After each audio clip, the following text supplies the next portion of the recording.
Zensonga za Kasumba Juma ebivayo bikayuza ddala amaziga bannange akatambi kayina masawo Maama Phina naye ebintu abiyingidde mu fifida Queen bannange si birungi n'akamu MC Katsi naye mwina masawo Tamale asonyiye kaye wisdom mugamba mutya mwasibye mutya kansubire muri bulungi ng'enkola yaffe mbasa video no mujimpe like era n'ensaba gwe wenna atandaba kusubscribinga wano ku Suvia News Extra nti mukwano subscribinga era ngene mu notification bell olemesi wanga byonna byemba nteekayo bwentyo nkutandise n'amawulire gasanyo era nga nkutandise ne former Miss Uganda Dola Mwima munango ono na ku radio yatukubiddewo ka baby boy nga olabawo wa madyoli badde sanyo jerere kale munange naffe wano ku Suvia News Extra tumwagaliza birungi ate munange ne baby waffe nga olabawo manyi waliwo abagamba mbuma abaana nga abazaalira kumukumu nemwe bannange omuntu walwawo okuzaala mbu ate oyamala ate wayanguwa okuzaala mbu ate bicho bambufunze mwagala bwe nkuzaake no hewa hajati Sofia Nantogo munanga abula naye ate lwalabise ajja ne point era nga maaso wano ayina kyatugamba katono nnyo fe abato ku musibo omugambo katukirabe tweyongereyo nate n'agaleero buli amanyi nti wampa olugambo ku mwami wange yakola kino akola kino ali bino njagala okutegeeza n'olwaleero mu butongole nti nabimugamba byate bya Sofia Nantongo nga tubitadde ku bbali bwetyo okuvuza butereevu paka wa Shiba Kalungi tumanyi bulungi njo ffenna talimu mu Uganda yagenze ku performinga London naye munnange ekyatutadde akamwenyumwenyu ku matama kwe kuba ate nga yatudde mu VIP kwegamba mufunze Winnie omulanga gwe yavayo n'akubira ba promoter munnange ebintu byo babiteera ddala mu nkola era nga woolabawo manyi Winnie yavayo n'agamba nti gwe na promoter atasobola kuteeka muyimbi mu VIP byesonyiwe Tamale mirundi bananga tabukide aliyani sekiri oba yamukoze eki katumulabe katono nnyo ate tweyongereyo maaso n'agaleero obusungu bwo buli mu kika kya waggulu nnyo nnyo katulabe ka video waliwo ogundi nefubukeri yini yaze kubaliza kubira ya muri kuigira kulete ekibina bakiyita fango ani oyo sikini ani sikini yombwa aleta ekibina yombwa bali okumusabo de sente yombwa yinyini yombwa you must sacrifice ofiridwa ki ekikulaga abantu nti oli mu omuzinzi mazima yombwa bagiganye kakayimba yenyemba olutalo do mukwano lukulidde ddala wakati wa MC Katsi kw'otadde fifida Queen era nga wenjogerera MC Katsi naye amazina addiza omuliro fifida Queen nga wengendo baterako akatambi maaso wanamugambye munnange ze tonneerijjako nina abantu ebweru nina banaki byatayogedde byatagambye fifida Queen nga bye bitaliyo yo lwaki neemenya kambateereko ka video namwe ate musobola okubanga mumwerabirako kankijewo ekyo kubanga nkooye mama wange alina obutuuze Bulaaya that means somehow somewhere bwe mituulako nina obutuuze nina baby mama babiri bonna balina obutuuze eri that means baby mama babiri abalina kadi e Bulaaya that means wenkeera nga nze njagala wano tolina kyongamba wano ennyonyi ze n'akalinya nsobola okubula amagezi nga lina bagampa nakolinya train otusange eno Craig, if you remember Craig yali akola mu mawulire back to topic just cut mwe ba YouTuber ba Fifi ba Flavia case zaate ensonga za Nabatazi ne Lwasa tebinaba kuggwera nga ye munange Lwasa akyaweereza omulira tukakasiza natugamba nti okumusiba kwe konna Diana Nabatazi yali mabega wa kino ekintu bannange ng'omuntu gw'okoledde obulungi akusasula mu bubi kampatereka akatambi mubyera tofunye nnyo lensi etegeereza sibangibwa BBS yeyina ekizibu nga yo gw'okuddira nze omusajja mu Buganda asobola n'okutoola ssente n'enziteeka mu Bwakabaka n'osiba nze nasasulanga ssente zaye ez'obula ngenda mpayo za kabaka wo mukwano gwo ne Nabatazi gwe gwakuleetera okugwa mu nsobi zino zonna z'ogenza ogwamu era ndowooza kwa Nabatazi yali yebijjayo yali akola amawulire era yagajjayo bwenkuzaako eno ewasamye wa Mighty Family kwegamba ye essaawa zonna yalikyuka munnange yalidde ate mu Fangoni Forest kuba ennaku zino ebintu byonna byayogera biwaana bisuusuuta aliyani sikini bannange era muyina mu maaso wano ate ng'alina ebipya byali okutokomuka katubirabe nabyo tweyongereyo naye nga ssaawa zonna nuupu yali naye ataliyeni yeebale zino empulunguse tetwandizitegedde twandirowoozeza tugenda nazo mu struggle kumbe nga byezirwanirabira kuba nze struggle gye mmanyi eyali efiriddemu fulaga eyatusibyako efiriddemu abantu abamu ne babuzibwawo so olagamba nti aliyeni ajja ekiiseemu nga ne bakayula abamagye balemera ogyekiikamu talina naawe kyagamba abo benyini baga mbu okwogera tekujjaako Museveni ali yeni ali mu nsiko mbate naye ayogera boogezi ne mumuwatayi oba otegera abantu betuli nabo mbokwogera boogezi tekujjaako gavumenti era intaneti lwaki ogamba ali yeni yekiise mu struggle yo nga tali mu nsiko talina munda bibadde ebigambo bya Sami wabula si bigambo byange ne naye era omuntu okukyusa n'agenda gyayagala banaage teguba musango bwe nkuzaako eno ewa Kasumba Juma banayega amawulire agavaayo gakaabiza ddala amaziga era nga munange omwana w'omukazi kiragibwa ddala nti bakolaki baamutta ne maama katongera okusaba ate mami waffe bambi mukama amugumye kansooke mbateereko kabiri wakubira tusooke kati ova otya wano noga nti ogenze Saudi kulamba wangi jukira waliwo ssente mami ze yasimbawo naawe gye balise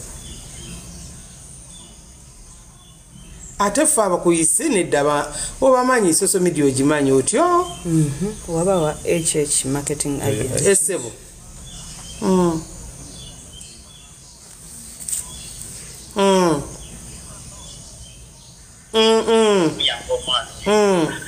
buli muntu agende Saudi Arabia either abaako sponsor oba omuntu amwinvitinze zezimu ku submissions zetukola wano ku embassy ya Saudi Arabia Uganda omukyalo yesulenga maama naawe omukyalo wavumanyizibwa mu ggwanga mugende ku embassy ya Saudi wano mu Uganda mu inquiringe mubuuze muntu ki eyasubmitinga Juma n'amannya ga Juma kwandika bajja bawa either omuntu eyamusponsoringa ng'ali Saudi oba yamuwa invitation okumuyita Saudi okumuyita Saudi kubanga talina bwe yandigenze nga talina sponsor tewali muntu agenda Saudi nga tagendedde either invitation oba nga bamuwadde sponsor ye muntu amuteeka mu ssente nali Saudi emyaka 8 that's mbadde ngamba nnyo mu inviting omukyalo yajja kuba ali mu repose bamubbe ssente nnyingi yes ngenda kuteerako ennamba y'omwami bamuyita Abdulhakim Matovu akola ku embassy ya Saudi ejidda ajja bayambako mwami mu Uganda mwali nange mu Uganda mwendi not about money wabula kiri ku bulamu bwa muntu kuyamba naye essuubi maama saagala abeere na ddene ku bibiri either okuzza ebyasigalirwa oba omulamu kubanga Saudi ekikwatagana n'enjaga mpulidde omwami abadde awo ng'agamba bayinza omukondezaamu la abada tekisoboka Saudi tekisoboka era omukyalo oyo asabe mu ddiini ye yenyweze ne Katonda yenyweze ku buli kimu naye kikulu tuzudde omwana mulamu oba mufu kyenjagala kyokka kyetwagala okiwudde Maama Juma so aleke kudda ku magezi g'abantu bagenda kuwa amagezi mangi naye abasinga bonna baagala byabwe noonya kimu omwana mulamu waba si mulamu yafa yattibwa wajjidda Riyadhi Najirani bamuttira wayatuukira mu kibuga ki kuba omwana oyo ayiteekeddwa okuba nga aliko trespass ye omuntu agende Saudi abaako omukululo tamala gagenda atyo nekwena okusobola ogenda ku Ministry of Labour n'ogibuuza banawo omuntu bwati ne bwati yatambula n'agenda ani yamukiriyalinga Maama Phina ku maanyi g'olina mu ggwanga osobola okukwestioninga ku bantu bonogamba njagala kufuna ku lunaku bwerutyo omuntu bwe yatambula wemba mufunye ku trace ya tiketi mujja kufuna ani yamukiriyalinga eyamukiriyalinga ajja bbawo ani yamuwa omukiriyalinga then tutuuke ku muntu omutuufu lwansonga wano Uganda bateekeddwa ebbanga luwamu eyamuddiiringira ku bintu eyamupangira ebintu ebyo n'abantu bali Saudi balina bwe bakikola tulina okuzuula bunyi naye tunaddambuba ne tuzuule tugende Saudi genda ate twe tugende Saudi kuba Abasaudi bazibu nnyo bwe bajja kujja ku Juma bakulabe mbw'obadde mutambuze bagambe gwe abadde sponsor we kuba nabo kyemmanyi tebatta muntu nga tebasoose kunoonyereza ekyo kyayinza okuumirako ekirala kyenawulira ku story ya Juma waabanga emiseke ezo enjaga eyo yagenda agimize bugizi sabe Allah amusaasire kubeta ekintu aba yakikola akimanyi ne wanakkiriza mbu banzi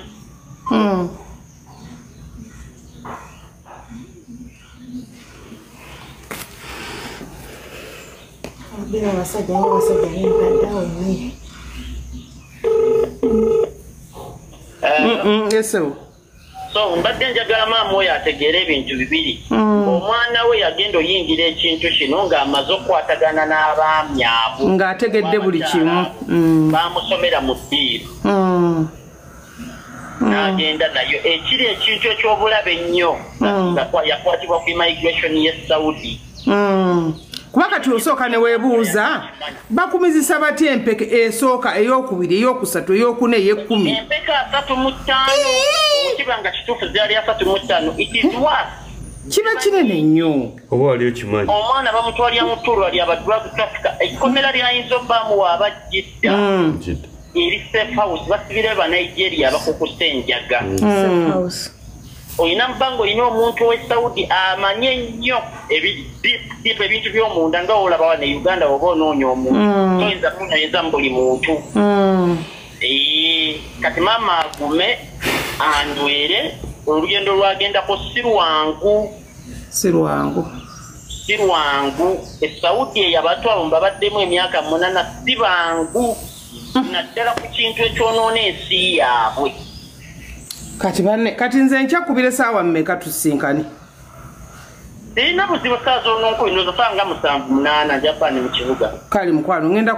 tugenda kweteeka tukubire tusinkane obeeko engeri gy'otuyamba awo tulabe we tunakyetaagisa kyaleba nja kugera n'abakulu batukeberere buli kimu kale mukwano neyanza tata neyanza wandika essimu y'omwana ono mukiwulidde bassebo ne banyabo nga tonajajinga muntu sooka omuwa obudde owulire kyagamba kati yo step nze nange mbadde obwongo bwange bwawunga sigimanyi kubanga osooka n'otune teri muntu asobola kuva wano Saudi teri nga Dubai nti Dubai osobola okufuna visa n'ogenda Saudi Omani balina kuwa invitation oba sponsor ogendayo ngera bwolaba e Bulaaya nti bakuwa invitation nekuyita ogende Europe oba ogende mu America oba ogende wa okiraba so ekyo nakyo step tugenda gituukako tulabire ddala ekituufu Maama Juma zikyensaba nkugumye nti ng'omwami bwagambye nti buli ekijja kirekere Katonda buli ekiba kizze nga bwe twagambye tetulina busobozi ku nfa ya muntu Maama Phina newembeera n'amaanyi agafaana gatya nti batina Maama Phina w'amaanyi Maama Phina alina emisamu Maama Phina alina ki naye olunaku Katonda lwagenda okunzijamu omukka sibuuka ddaala eryo tuyinza n'okuba twakaawukana wano bakugamba nti Maama Phina agenze so waliwo ekisemba nti Katonda yekka yalina ensalawo y'omuntu senga abagambye nti Juma ero ekigumire olwane kuba n'abaana abalala baliwo obaweerere basome otambule nabo n'obulamu awana abawakalubiriza ng'ompita nga Maama Phina no munnange wano kuba kati tufuuse ba famire emu Maama Phina kino nno kiganye Juma bwe yandizannye 10 nga Maama Phina alikuwa omusajja agenze n'agamba alina okubanga alina bamusiridde mu kifo ekyeeka ng'ali mu kifo ekyeeka kyera gwe omwami bwakugambye nti ebitundu ebimu mateeka gakkakkanamu naye waliwo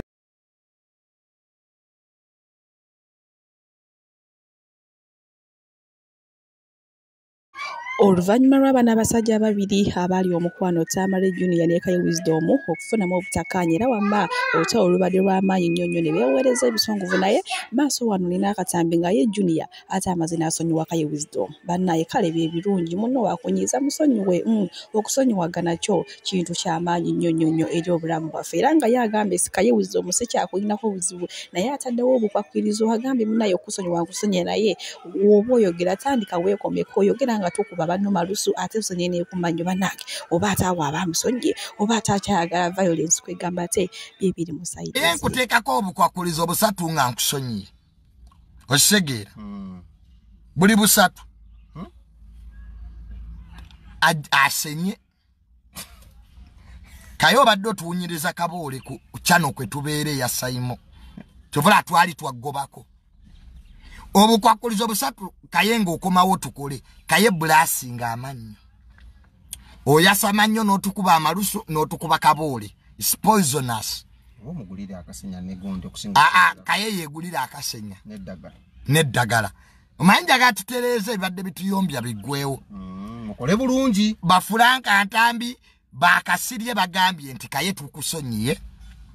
newe oba okumawo ku pano okola naffe YouTube videos blasting amanyi ekyokubiri kayerekera okwogera nga otukuba amalusu yogerako mpola abantu baba bakuwulira okwogera nga okasuka emikono n'otukuba amalusu bikomi omaika katuli mukuwa solutions ebyentalo kati bikomi ensonyi wajamusonyiyeemu yo ejjudde obukwakirizo bannage eriko obukwakirizo obusatu okusenya amannyo n'okwogera obulungi kw'otadde n'obutaddamu basamuliza malusu naye maama yo gwe basonyiye ng'atabikiriza nga yakyaweereza omuliro yalaga nti olutalo tannaba kuluvaamu bannage simayina kumanya kasooka ate naye mubateereko wano nga yeekalakaasa bulala nnyo tojjako gwe lindako loni nja kukuba eccupa eno lindako male lina temujja kumanyira gwe lindako kamuleke tugenda kuwuliriza kanzira ku ekyo kasukunze mbaako nindako gwe musajja ate ku sande n'ositula omaze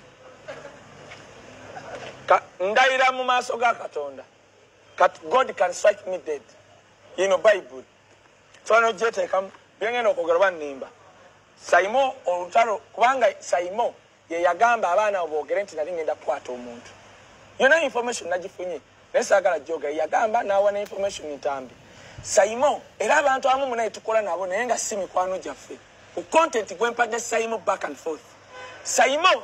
we yalaba kimulidde akubira Dr. Tamale. Bwakubira Dr. Tamale teyangamba nti ndeta Saimo. Tamale yangamba kaye oli mulokole n'asomera ebyawandiikibwa nali ne Zanero nangamba kanzije nga oli mulokole ogambe ekigambo nti mbasonyiye ne mugamba omanyi ndalowooza ku Katero kubanga oyo w'amaanyi ku TikTok ne mugangenda ka Katero ajja ateekako TikTok oba page oteekeyo then nkyogere nambulira nti nga gwe omulokole wotasonyiwa simanyi ogenda yayogera kuba mulokole okusinga musumba we yali mukwano gwa mama wange mama wange yali dokita musirikale mulokole musumba we Sala wa Vesco mukazi mulokole nnyo twagenda ne musumba Sala Israeli ne mama wange mu Israeli okulambula katuddeyo wali Sala ye musumba wa Dr. Tamale tuddeyo wali kati olobazze wamala okuŋŋamba addamu ankubira ŋŋamba kaye kati noonya Saimo anti tujjawo ne mugamba nkuliise binkoleki nagambyeko nti njagala Saimo nga ŋŋamba nti Yesu agamba boogenda okusonyiwa babeerawo ne mugamba okuva ddi ne mugamba ŋŋenda basonyiwa sigenda kuddamu boogera ku channel yo oleete Saimo ng'abadde anvuma ebbanga lyonna akyaza abantu ankoleko amawulire ne mugamba gwe amawulire ngamanyi bw'oba oyagala kwetonda ngenda okubasonyiwa ngenda basonyiwa mu gundi yo manyi oli weenaalemu manyi twali twevumyeko naye Dr. Tamale tovumanko maama wange nange sivumanko maama wo ne Junior yakyogedde ku NBS ti maama wange akola mu katale k'ekazo maama wange yafa ekitabi kakati labayo olabye ndowooza ne kabaata kati olaba nti nno mugenda kwonoona gwe channel ya Kasuku Live kati Junior namusabye leero aleete nataddeho $10,000,000 nahaabwe n'akola twagenze wa nahaabwe ne mugamba waleeta ebbaluwa nti akola mu ministry Junior ayamba ku mayanja taata we yagenda n'afukamirira mayanja n'agamba yamba omwana wange Junior kyakola wa mayanja kiruwa amukubira nti njagala w'amawulire ngende no ku yattaka ne bamutwala mayanja njogera naye mayanja Junior taata we yasooka kusaba bakabulinde Junior kyakola nga kikolako ewa bakabulinde nali njagala kuyiga government etekeete ebitabo bya government books of accounts because ebitabo bya government bifuna anti lindako angambye nfuwe mindi naye gwali naye kabaata mulokole era yansooka mu bulokole nze tewali tabbu oba nfuuwa naye wulira kino Kasumba mukatero kati osudiya wulya bamukubidde kati owulidde Roni gamba Kasuku eno Kasuku live erabibwa abantu muganda wange nze mbadde South America wa bannayuganda bajja with content eri authentic Kasuku oleeta omuntu omugambe byoyinza okwogera ogereka weba si byakugereka yegere mawulire facts ndese ebyapa ndese biki ndaze one of my small things fala gometa Godfather ne Junior bagambye si wange kati agambye enfuwe mindi ajabe nabyogera jena ganda kwata omwana nekiri nti yasula ewange yona covid nasule waluze nga tumuliisa muwadanda we yazange na buli kimu nenda ndiko kutambula naye eri bagita exo bichi wita governor club yali yakabi nga mutwale buli simanyi bakumeka it's okay kikino nkiddamu njagala kugamba abandaba olunaku lwaleero weruziba kwata wano ndayire weruziba olunaku lwaleero nga Junior talese kyapa kyonna nekyakalamoja kale nga talese na baluwa appointment letter ati akola minister sente ngenda zijjayo wa Nahabu oli Nahabu yasiba bakaizi jina zitadde ngenda zijjayo sigenda kuddamu mwogera ekyo nakigambye ne maama we namwadde nakutanga asigale nga nvuma however Kasuku nkugamba Junior kyaliwo bw'anaayogera ku maama wange ebiddako si byange Junior mugobe wange ekyo kyonna yanyampanga bunyampi oba ayitira I don't know ayitira bwitizi ntambi ate ekyamugobya tambi nga tagala kunaaba nanwana nabo bulwanyi era ntambi lumu namukwata kino kyagamba okukwata akadomola twamuyira ekidomola ky'amazzi wabweru nga tagala kunaaba ye Junior ekiro kyonna kasitagwa bw'ati ayitira bwitizi kati ebyo ebintu ebyo kwanza sambala nko pampa naye nalinda byeko omukwabo ajambala kati Junior waba yatali gata nze simanyi era Junior waba takimanyi ekyamugobye ewange ekyo kyonna nga anyampa bunyambi tambi tagala kunaaba naye this is coming kati obusungu babujjawa bwe batandika okwogera beesanga bonna benyumiza nti babeerako ewabuzidde kati omanyi abantu Kasuku inze nali ndabyeko n'oli guy lawyer ne tukkirira ne mugamba mbadde nsaba lawyer oyo ng'egenda byazannyamu omusango ayisima nsaba mwekwata nyambi n'ongamba ayi namba yino mujja kukwatagana kati bwe nkyogera mba nisizza nti wali onyambyeko bo we beesanga ne bagamba omusajja ndowooza oyo ali tulangira kisitakola kati ng'olabye Saimo omanyi abanaku bwe bate bakola omunaku wagaggawala kati nga Saimo yaguze ku mmotoka kati wafunamu abayalabikira bamuyamba nti bajja mugeya kati Saimo kyobola yazzeewo naga banaye wisdom tanyamba nkobula nagenda ngewe nalyanga biscuit ali packed nenywanga ne soda nice tubes kati abagezi ne bagamba what's wrong with this one mwana wani badenera kwogera ekimu this motherfucker because byoyogedde byonna abanaku bagabakabalagana mwogo musiiki mukyayi mukalu asikyo muzikizikiriza banange anyway katubiveeko kati Junior beegatta n'entambi mu kwegatta ndowooza baalowooza nti one time engeri kubanga ntambi byayogera alimba nagendako ewajjeneero yeneero mulamu ne mbabuuza ennyumba eno olaba abataka abansenze kuno mutunulire yoyo ku bataka abansenza kuno bwe bagambye nti nno si waki bwe babataka boolago kakati njagala kugamba bo baalowooza nti ngenda bakolaki ngenda ndowooza one time kati baba bali awo ne wajja operation egamba baagala kukuba abantu bonna abannuuku abali ku mitimbagano kubalabisa nti muli banaku nti wovayo okwogera gwe bobu yanga totubuulira oyo wisdom ekimwogeza bunaku ayagala sente paka katika nkule Kasuku buchonda banvuga najja kutoka ntoko ne sendi mu covid oba najja ko nganvuga niyo lya gambi sina moto kuba biki kati gwe kati bagala chikola batu bakuwe buli muntu yenna wagira bobu wine okula bisanti oli munaku kubanga kakati twatandika nga principal teri amuvuma ku internet okimanyi nti kati bamuvuma abaana bamuvuma bali kyogamba Dubai nawa omwana wawa akera mu ghetto n'avuma Bobi Wine